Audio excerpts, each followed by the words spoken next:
The Hollow Within. The fog clung to the streets of Eldhaven like a second skin, muting the glow of streetlights and swallowing the sounds of the city. It was the kind of night where shadows seemed to move on their own, and Elias Kane, a paramedic with too many scars, both visible and not, felt the weight of the world on his shoulders. He leaned against the ambulance, his breath visible in the chill, waiting for the next call. The radio crackled, but it wasn't the dispatcher. It was a low, guttural hum, like static with a pulse. Elias frowned, tapping the receiver, but the sound stopped as abruptly as it began. "Elias, you good?" His partner Mara poked her head out from the driver's side. Her dark eyes scanned him, sharp as ever. She'd seen him through too many rough nights to miss the tension in his jaw.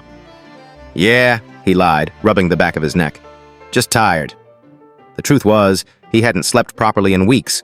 Not since the incident at the harbor, where they'd pulled a fisherman from the water, his body bloated and wrong, his eyes glassy but moving, like something was watching from inside. The man had died en route to the hospital, but not before whispering, "It's in the deep. It's coming." Elias had chalked it up to delirium, but the words lingered, burrowing into his thoughts like a splinter. The radio screeched again, this time with a call. "Unit 7, respond to Warranteen 23 Harbor Lane. Unconscious male, possible overdose." "On it," Mara said, sliding into the driver's seat. Elias followed, the ambulance roaring to life as they cut through the fog. He tried to shake the unease, focusing on the job. Save lives. That was what he did. That was who he was. They arrived at a dilapidated warehouse, its windows boarded, the air thick with the stench of salt water and decay.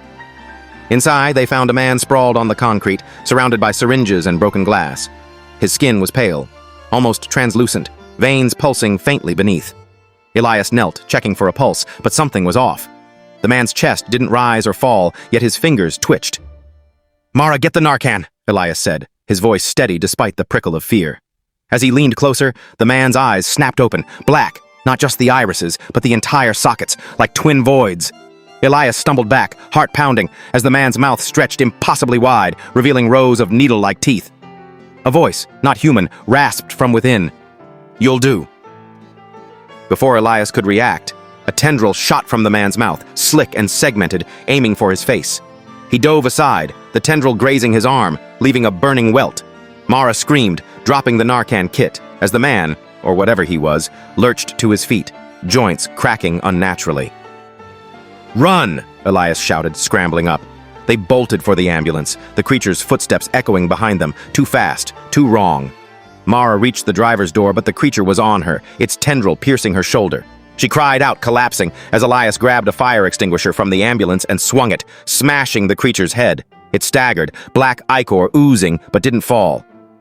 "Elias!" Mara gasped, clutching her shoulder. He dragged her into the ambulance, slamming the door as the creature pounded against it, denting the metal. Elias floored the gas, the vehicle lurching forward, leaving the warehouse behind. Mara was pale, her breathing shallow, blood soaking her uniform. "Hang on," Elias said, his voice tight. He radioed for backup, but the static returned, louder, almost mocking. Mara's eyes fluttered shut, and for a moment, he thought he'd lost her. Then she jolted upright, her head snapping toward him, eyes black as the creature's. "Mara, no!" Elias swerved as she lunged, her fingers clawing at his face. He shoved her back, pinning her against the seat, but her strength was unnatural. "Fight it, Mara! You're stronger than this!" Her mouth opened, a tendril emerging, but it hesitated, quivering. Mara's voice, faint but hers, broke through. "Elias, help me!" Her eyes flickered, brown again, then black, then brown. Whatever was inside her was fighting for control, and she was fighting back. Elias made a split-second decision. He veered off the road into an alley and grabbed the defibrillator from the back. "I'm sorry," he whispered, charging the paddles. He pressed them to Mara's chest, sending a shock through her. She convulsed, screaming, a sound that was both hers and not, before collapsing, unconscious but breathing. He drove to the hospital, his mind racing. What was that thing, and what had it done to Mara? At the ER, he handed her over to the doctors, lying about a seizure to avoid questions he couldn't answer. As they wheeled her away, he noticed a mark on her shoulder where the tendril had struck, a faint, writhing pattern beneath her skin, like a living tattoo. Elias didn't go home that night. He couldn't. Instead, he returned to the warehouse, armed with a flashlight and a crowbar, driven by a need to understand. The creature was gone, but the floor was slick with ichor, and in the corner, he found a pulsating sack the size of a grapefruit, tethered to the wall by glistening threads. It throbbed, emitting that same guttural hum he'd heard on the radio. He raised the crowbar to smash it, but a voice stopped him. Not from the sack, but from inside his head. "Don't," it said, calm and cold. "You'll only make it worse." Elias froze, his arm trembling. "Who's there?" "Look at your arm," the voice replied. He pulled up his sleeve, heart sinking. The welt from the tendril had spread, forming a network of dark veins that pulsed in sync with the sack. "What? What are you?" "I am part of you now," the voice said. "A symbiote. You call us parasites, but we are more. We adapt, we survive. And you, Elias Kane, are my host." Elias staggered back, his mind reeling. "Get out of me!" "I cannot," it said. "Nor would you want me to. Without me, you'd be dead. That creature in the warehouse. It was one of us, but feral, uncontrolled. I am different. I am, let's say, enlightened. Call me Vex." "Enlightened?" Elias spat, clutching his arm. "You're a monster!" "Monster savior. Labels are irrelevant. I saved you from the feral one. I can save others too if you let me, but you must trust me." Elias laughed bitterly. "Trust you? You're in my body without my consent!" "And yet, here we are," Vex said. "You feel it, don't you? The strength, the clarity. I've enhanced you. Try it. Lift that beam." Elias glanced at a rusted steel beam nearby, easily twice his weight. He approached it, skeptical, but as he gripped it, his arm surged with power. The veins pulsed, and he lifted the beam effortlessly, his muscles straining but not failing. He dropped it, panting, staring at his hands. "See," Vex said. "We are bound, you and I. Together, we can stop the ferals. They're spreading, Elias. They don't integrate like I do. They dominate, destroy. If you want to save your friend Mara, you'll need me." Elias's thoughts flashed to Mara, to the mark on her shoulder. "Is she like me?" "Not yet," Vex said. "Her symbiote is young, weak. It may kill her or she may kill it. But the ferals will come for her, sensing her vulnerability. They feed on their own kind as much as on humans." Elias clenched his fists, torn between fear and determination. "If I help you, what's the catch?" "No catch," Vex said. "Only survival. We fight the ferals, protect your kind, and in return, I live through you. Refuse, and I'll find another host. But you'll die. The bond is permanent." Elias wanted to scream, to tear the thing out of his arm, but he knew Vex wasn't lying. He could feel it. The alien presence woven into his cells, strengthening him, whispering truths he didn't want to hear. "Fine," he said through gritted teeth. "But if you betray me, I'll find a way to burn us both." "Fair enough," Vex said, almost amused. "Now, let's hunt." Over the next week, Elias learned to coexist with Vex, though trust was a distant prospect. Vex guided him through Eldhaven's underbelly to abandoned docks and forgotten sewers where the ferals nested.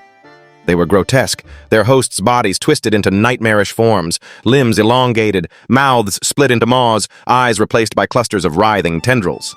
Vex transformed Elias's arm into weapons, blades, claws, even a whip-like tendril, each fight leaving him stronger but more alienated from his humanity. He visited Mara daily, slipping into her hospital room at night. She was stable but comatose, the mark on her shoulder growing darker. Vex analyzed it, confirming the symbiote was fighting for dominance. "She's strong," Vex said, "but she needs you to protect her until she wakes." Elias also noticed changes in himself. His reflexes were sharper, his senses heightened, but his emotions felt muted, like he was observing them through glass. He wondered if Vex was numbing him, or if this was the cost of survival.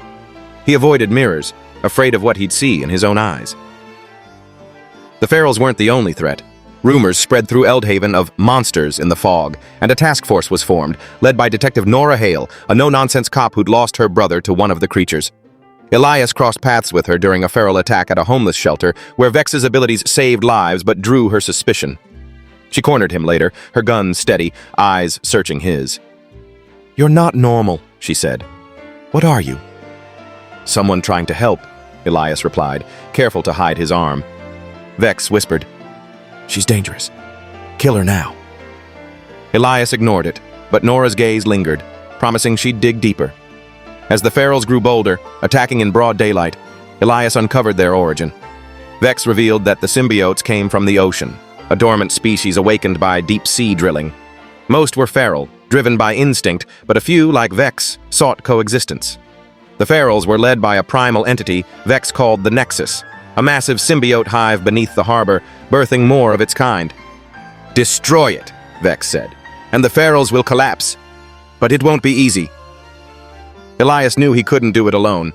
He confided in Nora, revealing Vex's existence after saving her from a feral ambush. She was furious, calling him a freak, but agreed to work together, driven by her need for justice.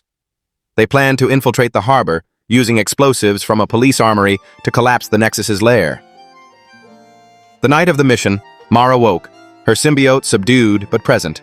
She called it Syl, and unlike Vex, it was quiet, almost childlike. "It's scared," Mara said, her voice weak. "It doesn't want to hurt me, but it's part of me now." Elias promised to protect her, leaving her with Nora's team as he descended into the harbor's depths. The Nexus was a living nightmare, a pulsating mass of flesh and tendrils, its presence overwhelming. Vex strained to keep Elias's mind intact, their bond deepening as they fought through waves of ferals. Elias planted the explosives, but the Nexus spoke, its voice a chorus of screams. "Why resist? We are evolution. Join us!" Vex faltered, tempted by the Nexus's call, but Elias's will held firm. "You're not my evolution," he said, detonating the charges. The lair collapsed, the Nexus's scream fading as Elias swam to the surface, Vex's strength keeping him alive. Eldhaven was quieter after that. The ferals dwindled, their source gone, but the symbiotes remained. Vex, Syl, and others yet to be found. Nora kept Elias's secret, but warned him she'd watch him closely. Mara recovered, learning to live with Syl, their bond a mirror of Elias's with Vex. He felt less human every day, but Mara's smile grounded him, a reminder of why he fought. One night, as he stood by the harbor, Vex spoke. "You've changed me, Elias. I understand sacrifice now. Purpose. What do you want from this?" Elias stared at the water, the fog rolling in. "To keep fighting. For her. For them. For me." "Then we fight," Vex said. And for the first time, Elias didn't flinch at the voice in his head.